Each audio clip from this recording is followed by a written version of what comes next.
Hey. Let me tell y'all something. I know when y'all click on this video, you're probably gonna be like, I need to see this just so I can laugh, right? But let me put y'all on the game. Like my boy Kendrick, let me put y'all on game. There's something crazy about Disney Infinity, man, and Skylanders as well. They came out at a time, and when they came out, they were cooking, but they came out at the wrong time. Amiibos as well.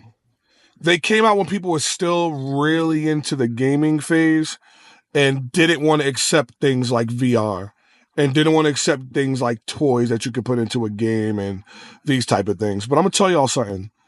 Toy Story Sandbox. I don't know if you guys played this. I believe it was Toy Story 3.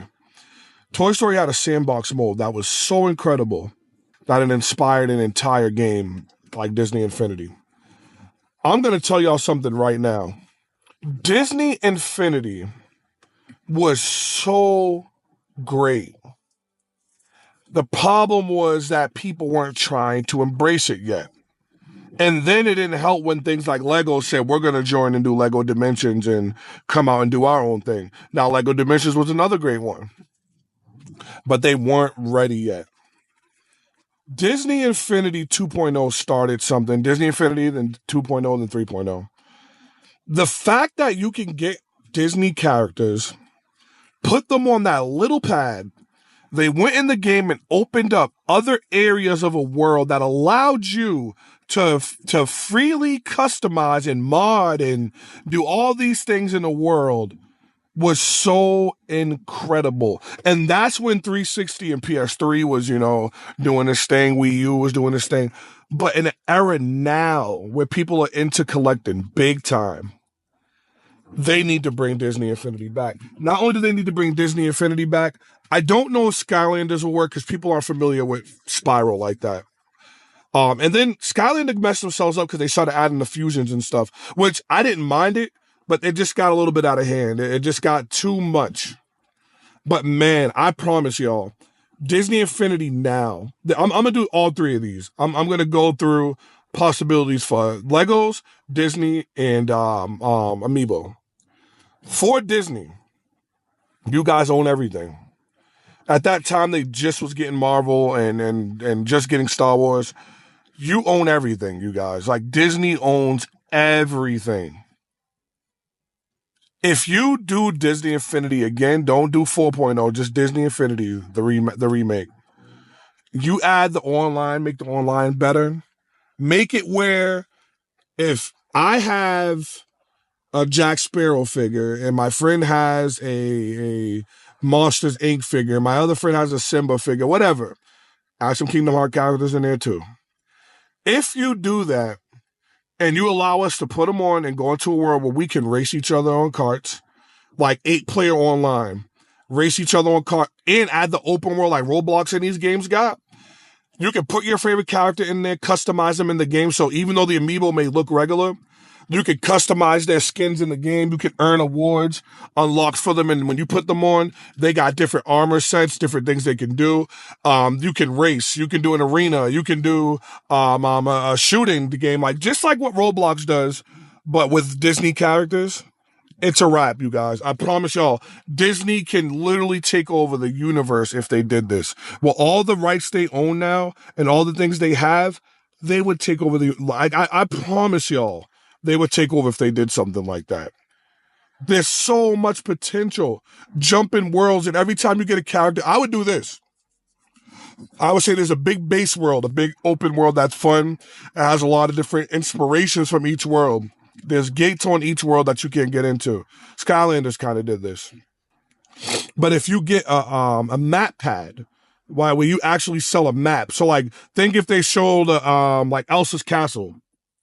You get that map, you put it on, and it literally opens up the entire world of Frozen for you. And your friends can come and visit that world for a short period of time. But if they don't own that, they got to get their own Frozen world. And not only that, say if there's 4 of your friends that have a Frozen world, each one of y'all can have different ways that you do Arendelle, which is the name of Frozen's world. There's different ways yours can be. So if I want everyone to see how mine looks, I put mine on, everyone joins it, and you can see how my world looks. but you can't touch none of my stuff. You can't change nothing in it.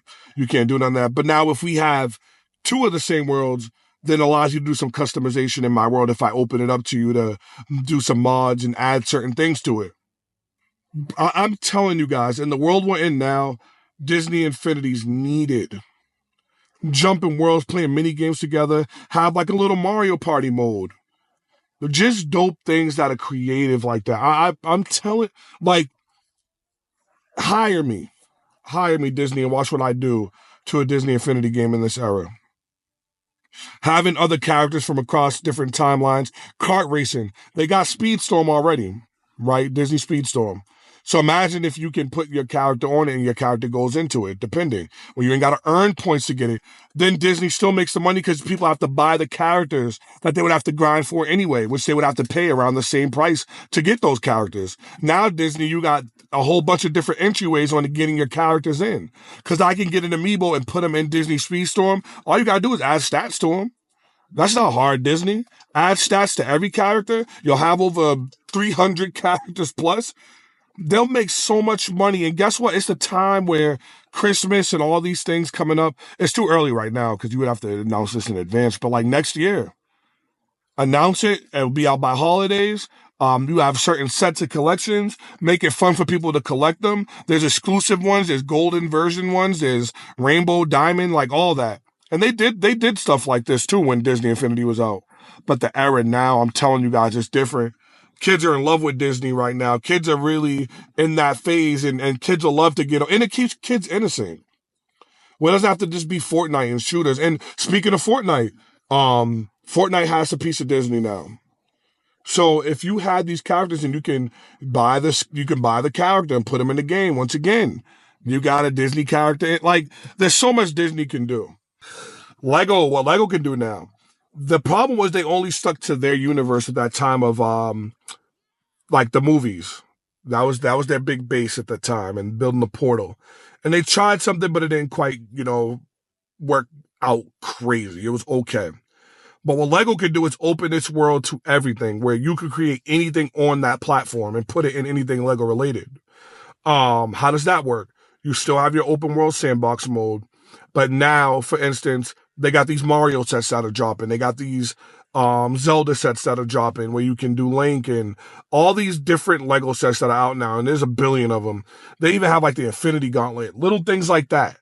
I would love for them to make it where you have to put more work into what you're building. Like, you can't just semi-build it. It has to be fully built. Back in the day when I was growing up, I remember we had the pirate ship, Lego pirate ship, and those things building. Imagine being able to build something like that and be rewarded for it, where you can build that and then you can, they have like a piece on the bottom that clips to the platform no matter what. You put that on there and that pirate ship will actually go into the game. And after it goes in, you never have to do it again. You can even share it with friends. But you build a big pirate ship, you put it in the game, you get rewarded by going in, you get some points that you earn for building it. Your kid can be glad they built something that gets displayed.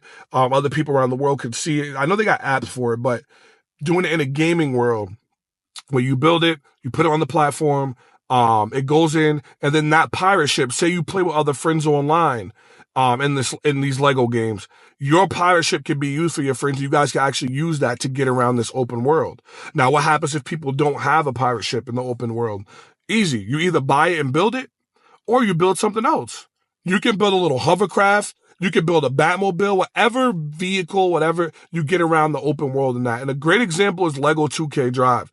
What you could do in Lego 2K in the open world they had was cool. It was very sandboxy and it was awesome. But if you had that world, but then there were certain things you couldn't get to unless you had things that can handle that. So for instance, if there's something in the water and there's a world event going on where other people that are doing their Legos are trying to get to it, it would be a dope if you had the pirate ship and other people can get on your ship or pay you in Lego pieces to get on your ship. And then you go to that area. But what would be even doper is if you got to that area, a world event, and there's like a barrier there. And it's like, in the matter of 5 minutes, the pieces you got at home, loose pieces, you and a few teammates have to build like a barrier breaker. Like, it has to be a big hammer. It has to be something along those lines. So you and other online players actually have to use Lego pieces and build something to crack that barrier.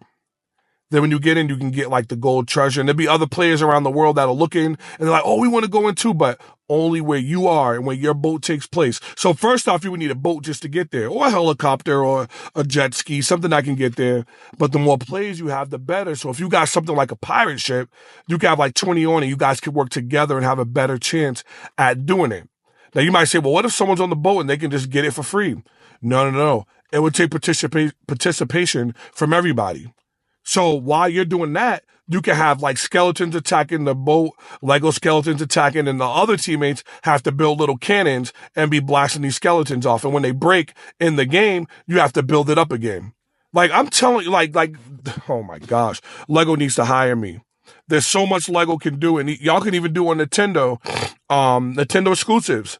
Like I really wish that it could be, Mario but Nintendo exclusives where there's a Mario Lego build and a Sonic Lego build and different cool things like that. But that's my idea for Lego. I think that would be so fire to have open world events, to have challenges, imagine you log in and it says at the arena, a Lego arena right now, there's a brick building competition. Everyone go sign up. Imagine being able to go and you go to the arena and it shows you your character and it will show your pad. And there's 70 other people in that arena. It could be up to 100, Battle Royale.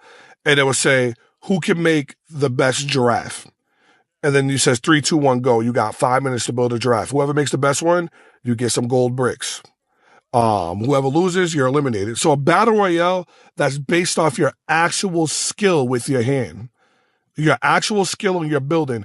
It would make kids log on every day to try to be the best. It won't just be like Roblox in these games where people just go play and they're just having fun in a sandbox. It would be rewarding because you're being rewarded for using your brain. See what I'm saying? There's just so much you can do with Lego. But that's what I got for Lego. Now my last one. Poor Nintendo with the Amiibos. Amiibos are such a great idea and such a great concept. But the problem with Amiibos are Nintendo didn't utilize them correctly. So, once again, open sandbox, but Nintendo World. Imagine you play Hyrule Warriors. It's old now, but like a newer one. Imagine me being able to put not just Zelda figures. Imagine me being able to put Captain Falcon, Icarus Pit, Samus, into a Hyrule Warrior style game, even Fire Emblem, and they have their own moveset, their own combos, everything. Imagine something great like that, you guys. Like Nintendo doesn't utilize what they have. Imagine a Mario Kart putting a amiibo figure, any amiibo in, and they're in. It's not like the stats are crazy different. So, a matter of fact, I don't even think Mario Kart has different stats. I think it's just the carts. I remember in Double Dash they did. I can't remember. I got to look that one up. I'm not sure. Like, I love Mario Kart, but I don't even know if they do that. But Mario Kart, Smash Bros. Smash Bros. Man, we ain't going to talk about that. That is what it is.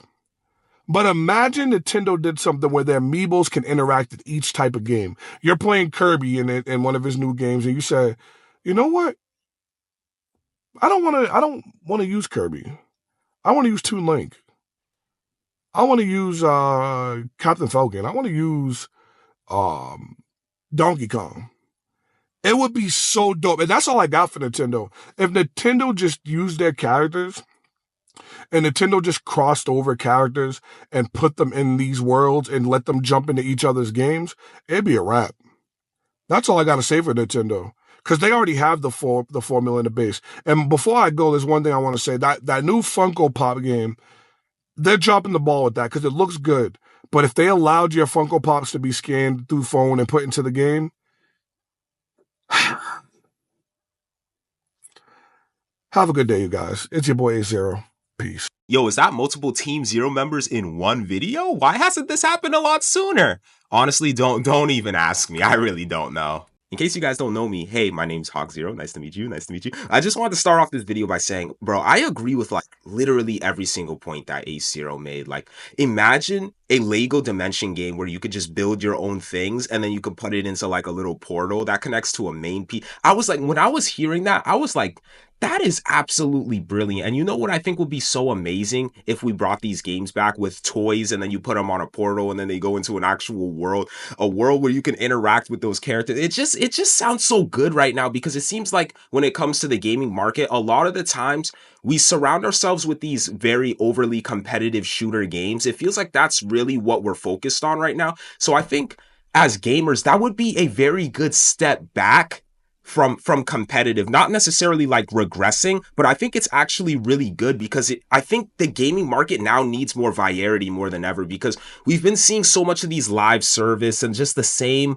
over repeated things, kind of the same formulas. And don't get me wrong, I'm not saying that like if we get these toy games back that it's not necessarily just going to be taking the formula of what was used in Skylanders, which was pretty prime in like 2014, 2013 when Xbox 360 and like I think basically when the Xbox One and the PS4 was just starting out. It's still basically the same concept, don't get me wrong. It's not like it's going to be that much more different, but you know, we always need innovation when it comes to video games. We always need diversity when it comes to video games, and it's been gone for so long that I think it would be amazing to bring it back because something like FPS that's been popular for so long, it feels so fatigued, right? I'm so fatigued. This is probably just me personally, but I'm so fatigued of it that like we just need more variety, and I think that would just be so amazing to have these games come back. Like, oh my goodness, you guys remember Skylanders, you guys remember Disney Infinity. These games, man, were so good. You know the fondest memories that I have? My man in Skylanders was Swashbuckler.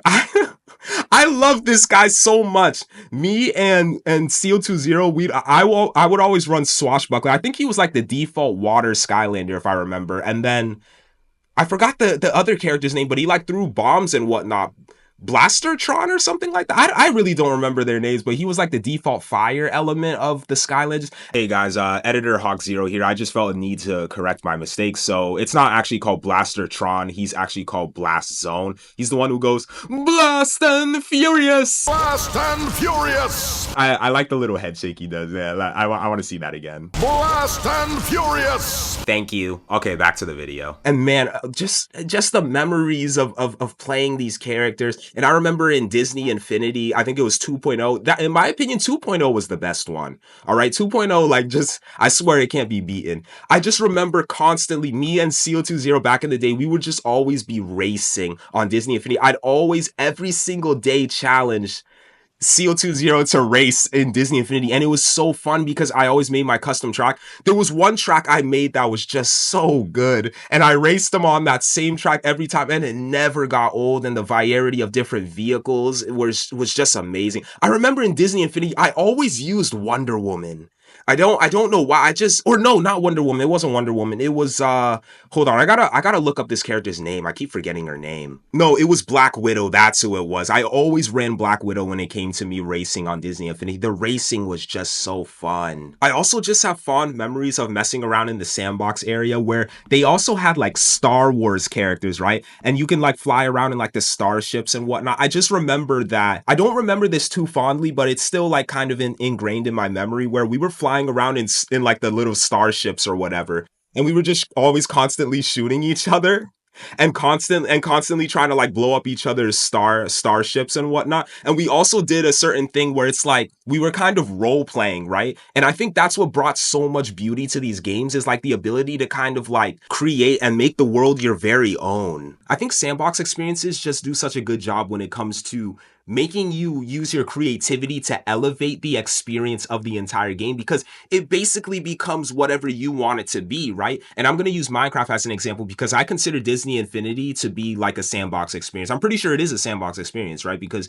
there's so much creativity, so much you can build and just do whatever you really want, right? You could spawn in certain enemies that where you want them to be. You can build certain structures. You could do like all that cool stuff, right? And I'm going to use Minecraft as an example because I think this is kind of something that tailors to sandbox as a whole, where like not all of them, but I'm going to use Minecraft as an example of saying like a lot of people criticize Minecraft, right, for being very empty and feeling like as if it doesn't have too much to do, right? Fair enough, because objectively, let's be honest, there's not too much content in Minecraft, right? And you can also argue like it's an old game. Like a lot of older games are kind of known to not have as much content as what we usually get now because the standard is so high. Well, fair enough, whatever you want to say for it, right? But it's what the community does with these games, and I'm using Minecraft as an example because I think that can factor into if they do bring it back, like a Disney Infinity type of thing. If they do bring it back, reel the community in, make the community be known, make the community be able to make their own creations, and not just do that, but be able to share it with the community. Have them to be able to make their own type of levels and then be able to showcase it, and then we can play those levels from the comfort of our home. We can make our own levels. We can post them onto like some sort of community hub, like Ace was talking about, kind of like what Roblox did. I agree 110%.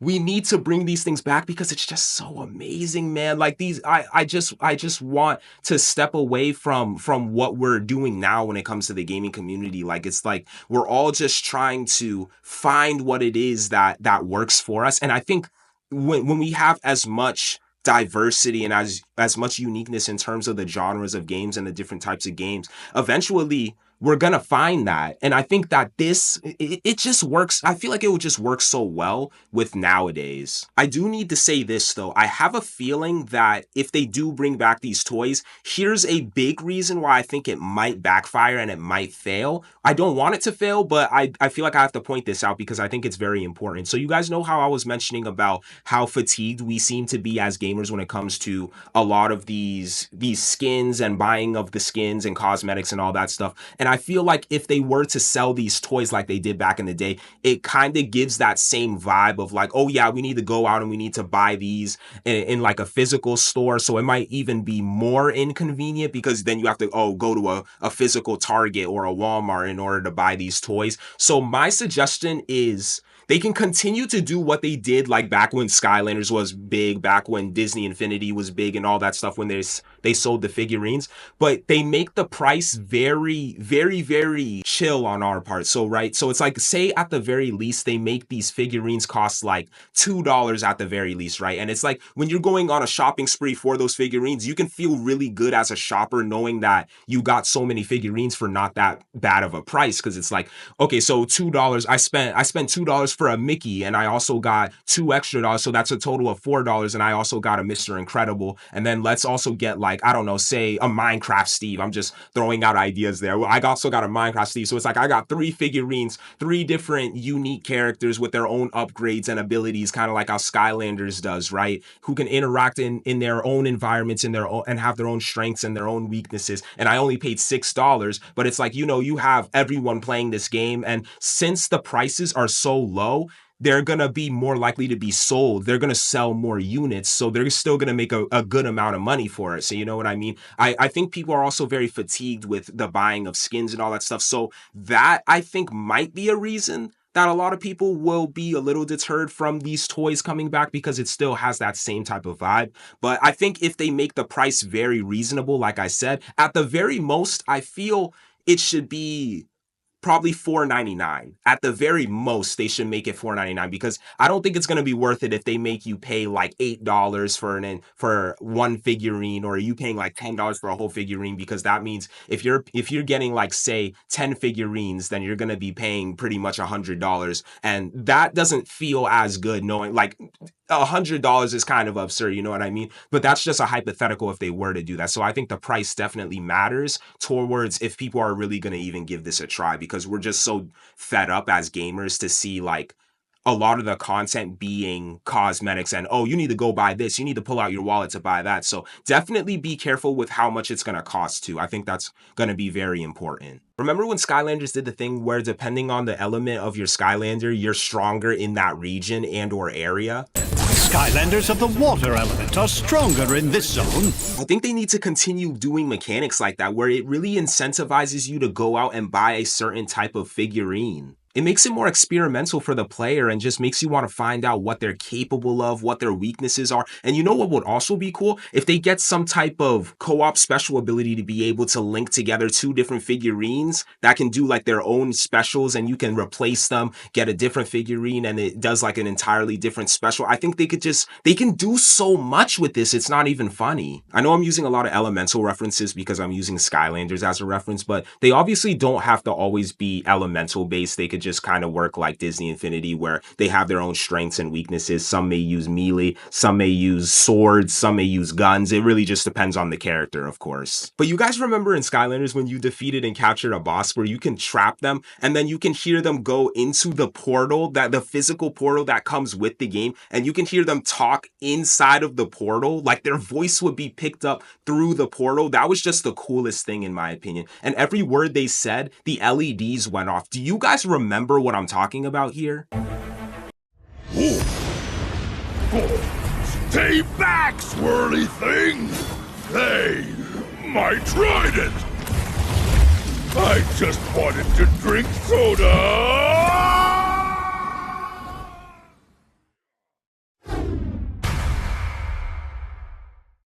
And just the gateway in Skylanders where you need to have a specific elemental character in order to get to certain areas. Like there's just so much they can do to get us to buy so many different types of figurines and experiment. There's so much they can do, guys. It's not even funny. I know my commentary was basically just reminiscing about how it was back in the day and how good it was. But in case you guys missed it, yes, I definitely want this to come back. I think this is a better time than ever. I agree with everything Ace said. I think this is a better time than ever. I think there's so much they can do with it. I think there's so much community that can be built with it, that can be built with, you know, certain tier lists that people can make on YouTube, being like, which character is the best character in, I don't know, Disney Infinity Remastered, if they ever do it. Like, it's say if they drop it in 2025, Disney Infinity Rebirth or Remastered or whatever they want to call it, right? And you just get the community involved so much so that people have their own game modes. You see people streaming and being like, yo, you guys can hop in and then we can have some fun. And they build like their own like mini games and stuff like that. And we can just all join and play. And people have like their passwords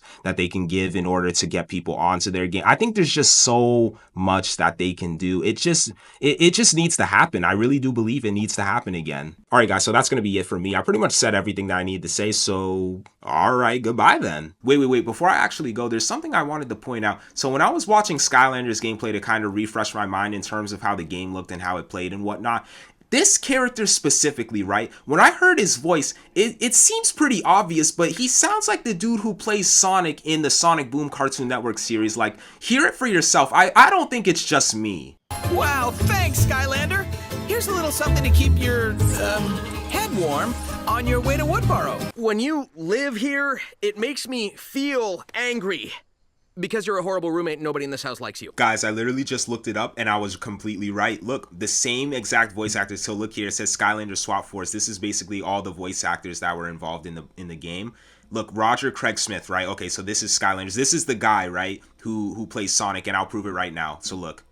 Boom, Sonic Boom, right there. Roger Craig Smith. I knew it, bro. It wasn't, bro. He was in Skylanders, man. Oh my goodness, bro. What a legend. If you thought this video was over, then you're surely mistaken. A couple of times, there was a person that was mentioned named Seal2Zero. If you are wondering who that person is, well, that's me. I'm Seal2Zero. Hi, nice to meet you. When it comes to Skylanders and Disney Infinity, I definitely think that those games should come back, not just because of the storytelling, but also because of the fact that you can do platforming. And one thing about platform games is that they're, for the most part, underrated. A lot of the times, like right now, we got Astrobot, and that's coming out soon, but before that, like, there wasn't really that many other platforming games that were coming out. And what made Skylanders so good was that whenever you start a level, you just get introduced to the whole map and how you had to wander across it, feeding enemies and doing all types of stuff like that. What made it also cool was that it wasn't just defeating enemies. You also had to just go around and collect different types of items around the map. So just like in Skylanders and Disney Infinity, you kind of had to do the same thing, but it was even more pronounced when it came to having to collect items and take them to specified areas. Like in Disney Infinity 2, you had to like during the story mode, you had to pick up a bunch of boxes that Shield had for you to transport them to different areas, and you had to do that multiple different times. What made it so interesting was that you had to travel through different parts of New York City and get them through defeating enemies and stuff like that because the enemies were obviously defending them.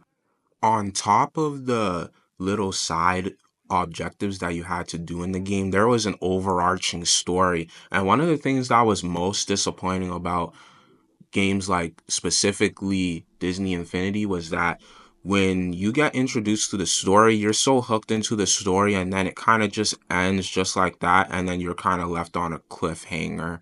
Skylanders obviously had a fully made out story, fleshed out completely, where you start from the very beginning of the game with a cinematic and then you end the game with a cinematic. But in Disney Infinity, one of the things that I cannot stress enough is that whenever it came to story, you really had little parts of the overarching story and you had small sub stories that, like, for instance, some of the characters might have. And one of the things that kind of also made Disney Infinity fail was that they were relying way too much on their creative mode.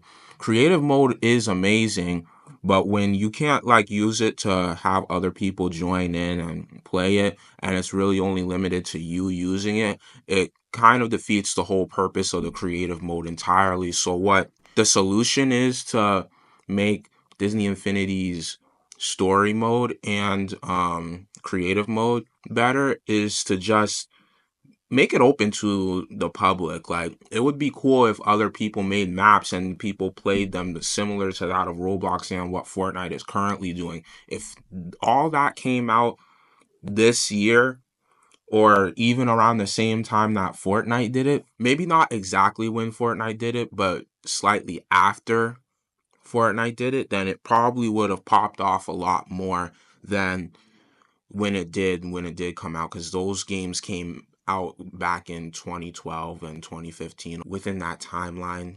When it came to a lot of the sandbox games that you also had to do, well, not had to do, you had the option to do them.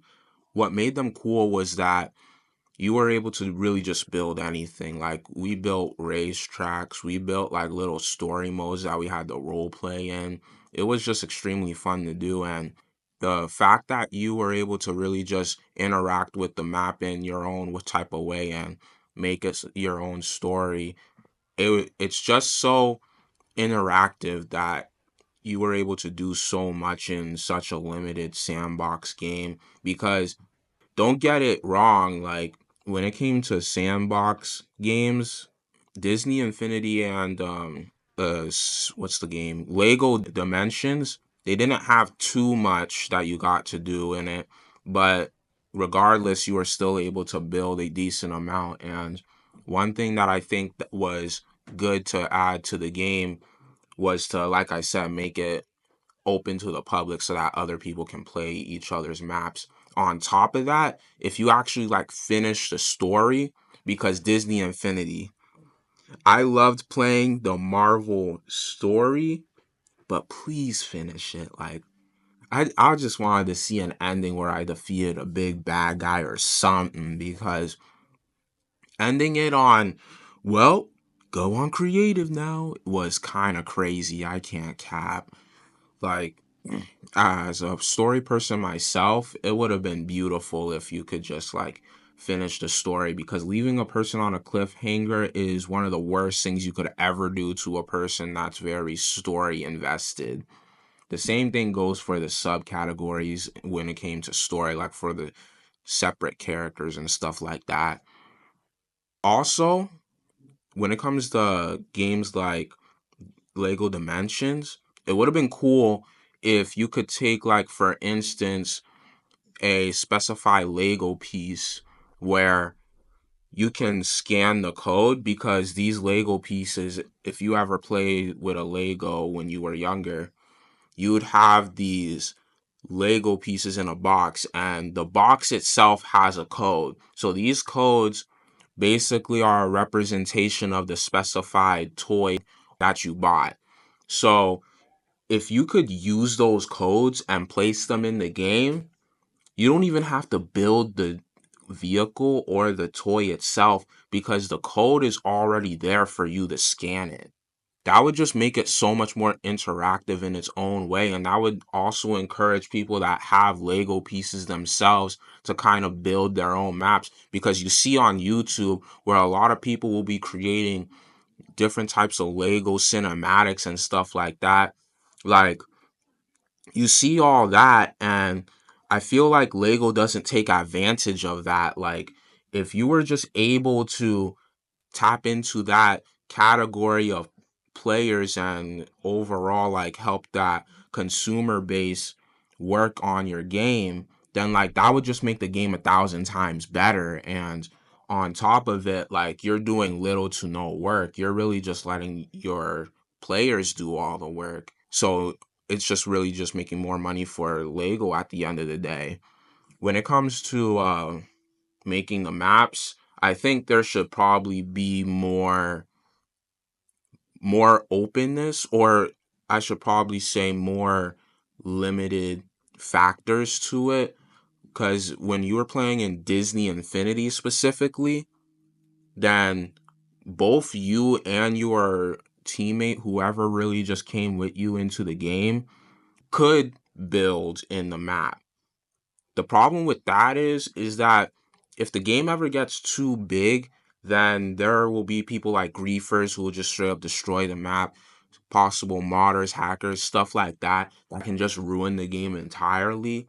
They should probably do something that's similar to what Minecraft did, to where they take the overall like main person that like made the map and limit it to them. They could give like maybe the ability for other people to build, but that's dependent on if they want them to build. So it's really like a admin type of decision. But otherwise than that, it should really just be limited to like the creator themselves. So then when players come into the game, they don't have to worry about the map being destroyed or anything like that. Because that was one of the biggest problems with Disney Infinity to some degree. If you didn't know what you were doing, 90% of the time you would accidentally destroy something, and you can't build it back unless you take the time to actually like build it, find the item that you want to build, and then place it exactly where it was when you destroyed it. So that's one thing that they should add to Disney Infinity, because then that would make Disney Infinity 1,000 times better, in my opinion. That would just be one of the best things that you could really do for a game like Disney Infinity. You could also increase like the interactability with the devices that you're using in the game, because like obviously for these games you have to use a portal to connect your character to the game itself. One thing that Skylanders did that I really like was the fact of, in Trap Team, you had the trap toys, and those toys you could physically like with the portal put it into the portal, and that's what trapped the enemies, and you could use those enemies throughout the game. I think that was such a cool idea, because not only were you able to use the characters that you start out with in the game, but you're also able to use a separate piece in which you can trap enemies in and put them into the game in their own type of way without having it disrupt the overall player option. One thing that they should do, or they could do, in Disney Infinity is that, like Ace said before, if they added a idea where you can have like an optional vehicle that you can buy or use that to add to the game, that would be so cool. If there was like a side area where you can like put a little toy in for that vehicle, and that's your own customizable vehicle. When it comes to a lot of the other interactability things that you can possibly add to the portal, it can't just be limited to something like, for instance, the trap team in Skylanders or the vehicle in Skylanders. It could be really anything. Like, for instance, like, let's say that there's a specified weapon that you want to use, because one thing in Skylanders, Disney Infinity, really any of these portal-like games, is that you're very limited when it comes to like your character using any type of weapon or anything like that. They're limited to their small little character development phase where they basically have a skill tree, and once you upgrade that skill tree to the fullest, that's it. You can't really do anything more than that.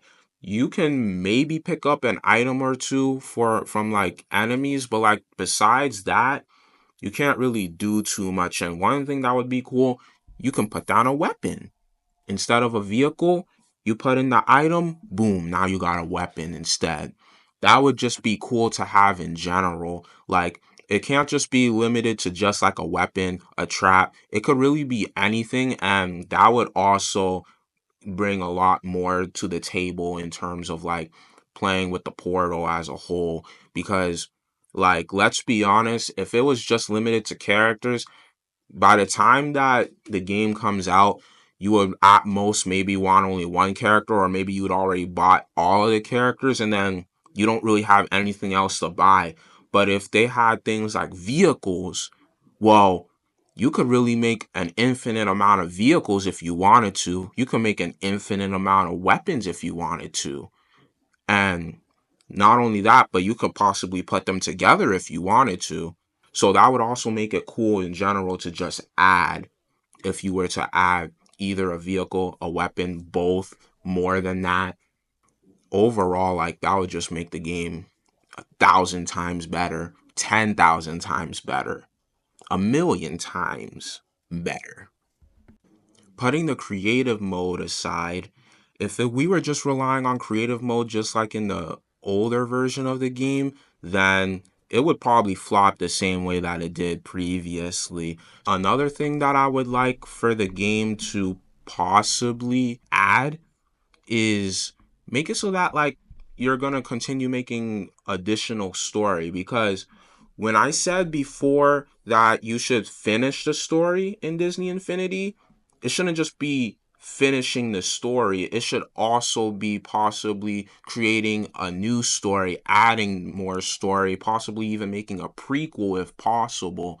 Because when it comes to making story, a lot of the times in these types of games, it's really about the live service towards the story aspect that really keeps the game going, because some people can stick with the game like monetization wise, but in terms of actually like sticking with the game story wise, people don't just want to rely on creative mode and having other people create stories that they could play in.